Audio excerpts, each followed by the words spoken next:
Congratulations, you've made it with me to day 64 of the DROPM78 Tarot Challenge with the Dame Fortune's Wheel Tarot deck, and we have the Chariot, trump number 7.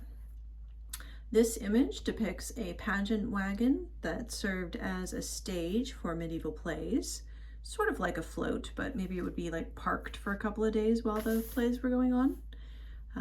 It depicts a triumphant monarch in a victory parade. Also stands for, quote, reward of victory or outcome of victory, and if you have a big public success, you become famous.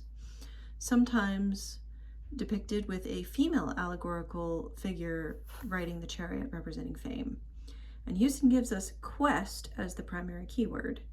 So it can stand for fame, esteem, renown, victory, and success of all kinds, and reversed, victory delayed or blocked, or tarnished fame. So a bad public reputation.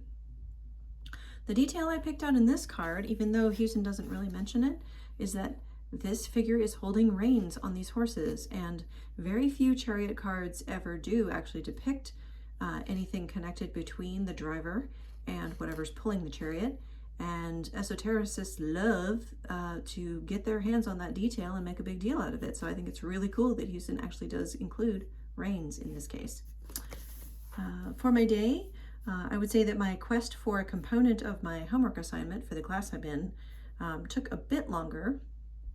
So I had a bit of a wild goose chase there for a little while, but eventually I got the software downloaded that I needed and was able to complete the assignment.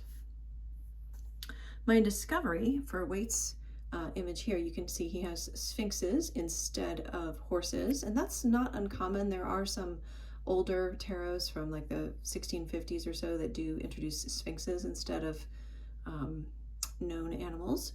And there are no reins, so like most charioteers, he's not physically connected to these creatures. And Waite says that this charioteer is carrying a sword, an unsheathed sword, but this looks more like a baton to me. There's no blade, it's got this fancy tip, and there's no handle. So don't know what that is about. He says this card represents conquest on all planes, the mind, science, progress, certain trials of initiation, and he has based the sphinxes on Ellis Levy's interpretation of this card. But he does specify that this is triumph in the mind and not on the spiritual plane and not internally. So it's not the willpower thing that we often see in other guidebooks, and we'll have to get into that more in the longer video.